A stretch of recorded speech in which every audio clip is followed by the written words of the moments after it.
ठीक। देखो ना, हम लोग पढ़ रहे थे बहुपद। क्या पढ़ेंगे आज? बहुपद होता है दो प्रकार का। पहला होता है पद के आधार पर, दूसरा क्या होता है? घात के आधार पर। ठीक। पहला क्या है? पद के आधार। दूसरा क्या है? पद के आधार पर बहुपद कितने प्रकार का? 5 प्रकार। पहला क्या है? एक पदी बहुपद। दूसरा क्या है? द्विपदी बहुपद। तीसरा क्या है? त्रिपदी। चौथा क्या है? शून्य पद बहुपद। और पांचवा क्या है? अचर बहुपद। घात के आधार बहुपद कई प्रकार होता है?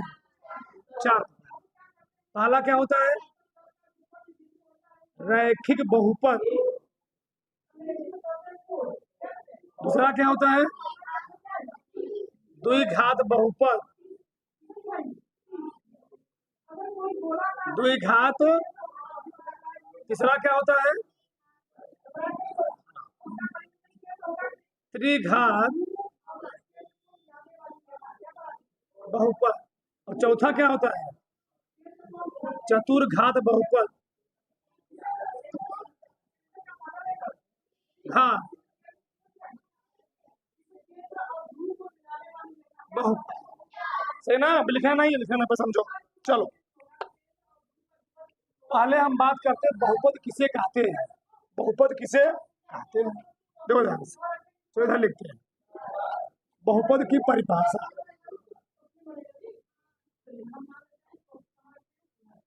ऐसा बीजीय व्यंजक, ऐसा बीजीय व्यंजक जिसमें एक से अधिक पद होते हैं, उसको हम लोग कहते क्या है?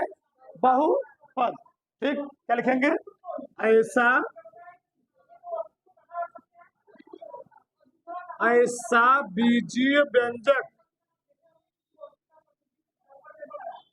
जिसमें क्या एक से अधिक, एक से अधिक पद होते हैं,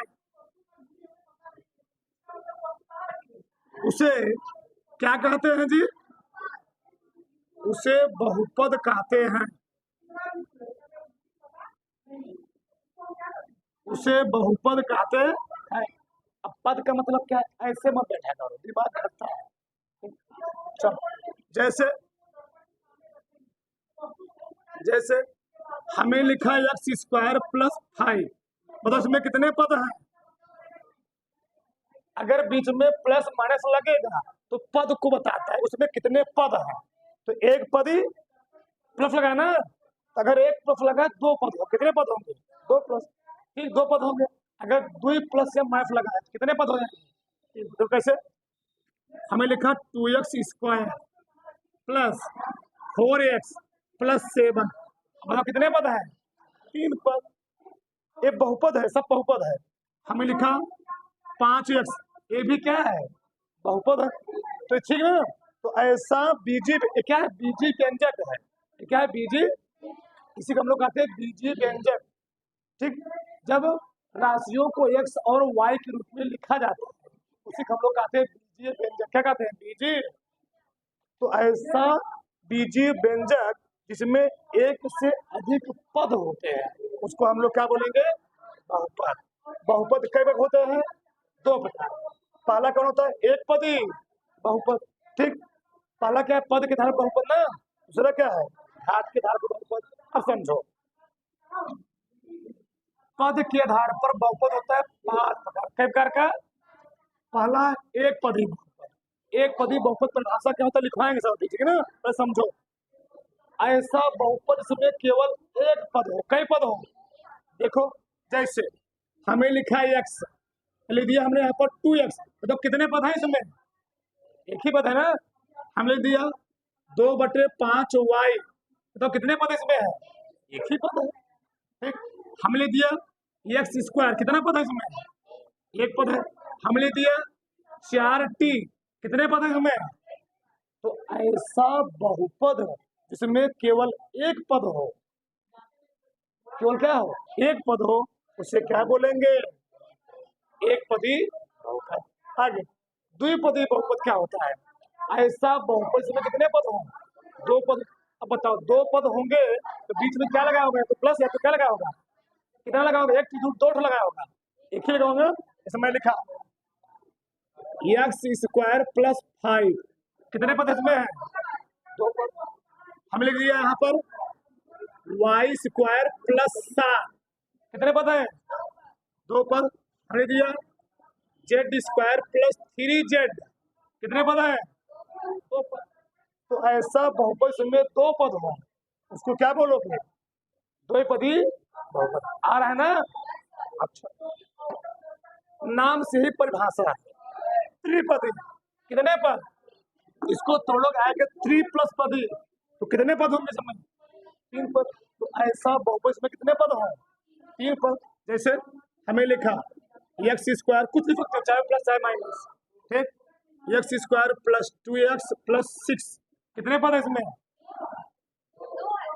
3 पद है ना, 1 2 3 ना। तो ऐसा बहुपद इसमें कितने पद हों? 3 पद। इसे क्या बोलोगे? त्रिपद। चलो मैं लिखा Y square plus 3y plus 9, कितने पद बताओ? 3 पद। उसको क्या बोलोगे? त्रिपदी बहुपद। आगे देखो, ऐसा बहुपद इसमें शून्य पद हो, क्या हो? शून्य पद, उसको हम लोग क्या बोलेंगे? शून्य पदी बहुपद। देखो इधर, जैसे हमने लिखा 0x स्क्वायर 0x, बताओ सबका मान कितना है? 0 है। इसको हम लोग क्या बोलेंगे? शून्य पदी बहुपद। क्या बोलेंगे? शून्य बहुपद बोलेंगे, ठीक। ये कौन बहुपद है? शून्य बहुपद। हम लिख दिया यहाँ पर 0x,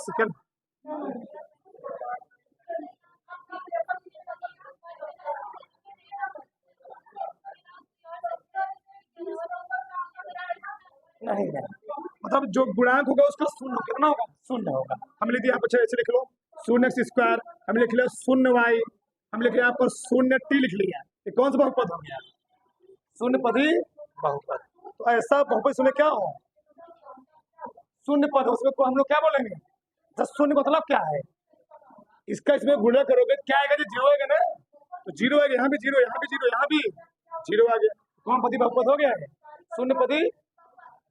आगे अचर बहुपद। ऐसा बहुपद इसमें कोई क्या हो? एक अचर राशि। क्या हो? अचर राशि। जैसे मैंने लिख लिया यहाँ पर 5, तो 5 कौन सा बहुपद है? कोई गिनती आ जाए, क्या आ जाए? कोई गिनती आ जाए। 7 आ गया, 9 आ गया, सब क्या है? सब अचर बहुपद है। क्या है? अचर बहुपद। जब गिनती है क्या होगा? अचर बहुपद। जब शून्य क्या होगा? शून्य पदी। तो ये वाला पूरा समझ में आया?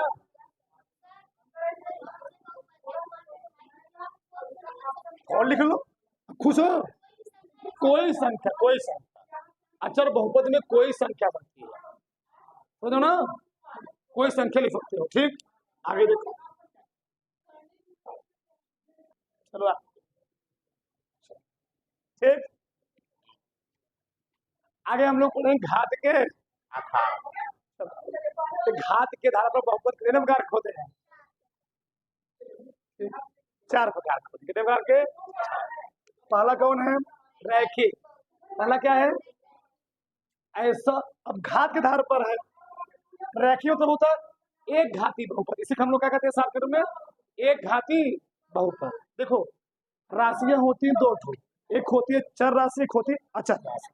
अब चर राशि के समझना, देखो ध्यान से। एक होती है चर राशि, दूसरा क्या होता है? इसको हम लोग बोलते हैं कांस्टेंट क्वांटिटी। क्या बोलते हैं? इसको हम लोग बोलते हैं कांस्टेंट क्वांटिटी। इसको हम बोलते हैं वेरिएबल क्वांटिटी। क्या बोलते हैं? वेरिएबल। तो ऐसी राशि है जिनका मान बदलता रहता है, परिवर्तित होता रहता है, उसको हम लोग क्या कहते हैं? चर राशि। क्या कहते हैं? देखो तो, जैसे ऐसी राशियां, देखो यार, ऐसी राशियां जिनका मान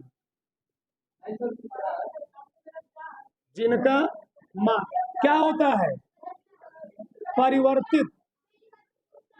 इसी को हम लोग कहते हैं बदलता रहता है, उसे क्या कहेंगे? उसे चर राशि कहते। बताओ, मैथ में किसका मान हमेशा बदलता है? एक्स वाई जेड का।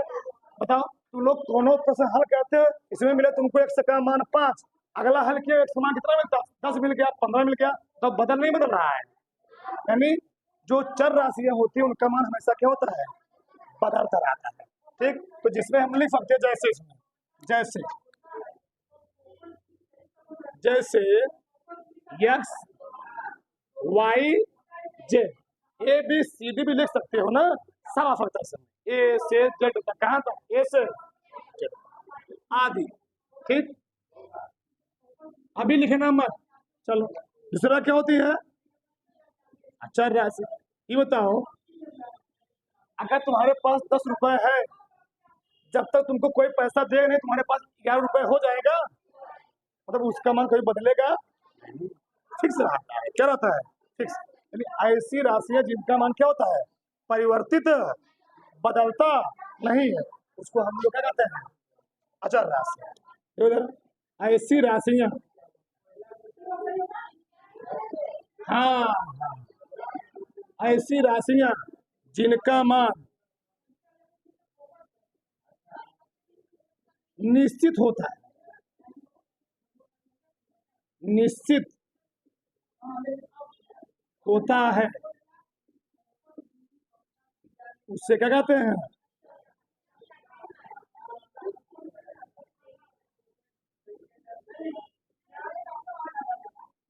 जैसे गिनती क्या जाएंगे इसमें? 1 2 3 4 5 6 सब क्या जाएंगे? गिनती आ जाएंगे। ठीक, जैसे कोई गिनती लिख लो, 1 2 3 4 आदि, कहाँ तक? आ रहा ना समझ में? अब देखो, पहला रैखिक बहुपद ऐसा बहुपद जिसमें चर राशि, और चर राशि में नाम लोग क्या क्या सकता है? या तो एक्स, या तो वाई, या तो जेड, या तो टी, या तो ए, या तो बी, कुछ हो सकता है ना। तो ऐसा बहुपद इसमें चर राशि घात कितनी हो? जैसे हमें लिखा है एक्स प्लस 2, बताओ एक्स की घात यहाँ कितनी है? एक है ना, तो कौन सा बहुपद हुआ ये? चलो हम लिख दिया वाई माइनस, हाँ बोलो। हाँ, जब कुछ को, जब कहीं कुछ लिखा ना तो उसको हम लोग क्या मानते हैं? एक ही माने हो ना। ये यहाँ कुछ नहीं लिखा है ना, तो हाँ एक घात हो गई। ठीक, जब कुछ नहीं लिखा है क्या मानोगे? एक मान। यहाँ घात कितनी है? अब बताओ वाई घात कितनी यहाँ पर है? एक है, तो कौन सा बहुपद हुआ? रैखिक बहुपद। चलो हम और लिख लिए 2t प्लस 2/3/5, टी की घात कितनी है? कौन बहुपद? ऐसा बहुपद इसमें चर राशि घात कितनी हो? क्या बोलोगे?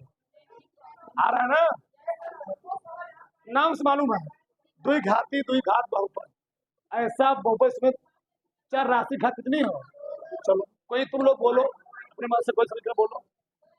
हाँ चलो, एक एक लोग 2x² प्लस 5 लिख लेना है, नहीं है?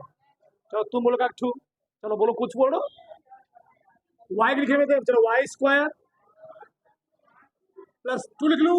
चलो 2 लिख लो, द्विघात है ना, चाहे लिखो प्लस चाहे लिखो, हाँ 2 ही होगा। और बोल दो टिक पदम बोल दो, चलो जेड पदम बोल दो। और क्या लिखूं? जो बोलो वही लिख, कुछ भी लिख सकते हो।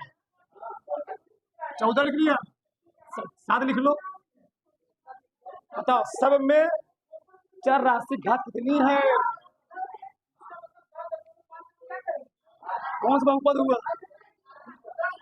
त्रिघात बहुपद। अब क्या होगा?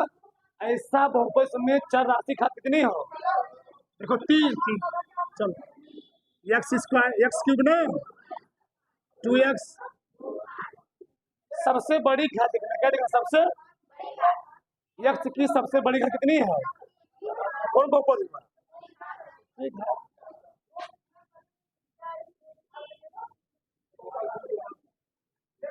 कौन बहुपद है? त्रिघात। आ रहा है ना? चलो ठीक है, इसको लिखें x⁴ प्लस 5 f लिख लिया। कितना घात इसका है? 4 घात। ठीक, वाई की power 4 plus 2y³ plus 2y plus 3। कितना घात इसकी है?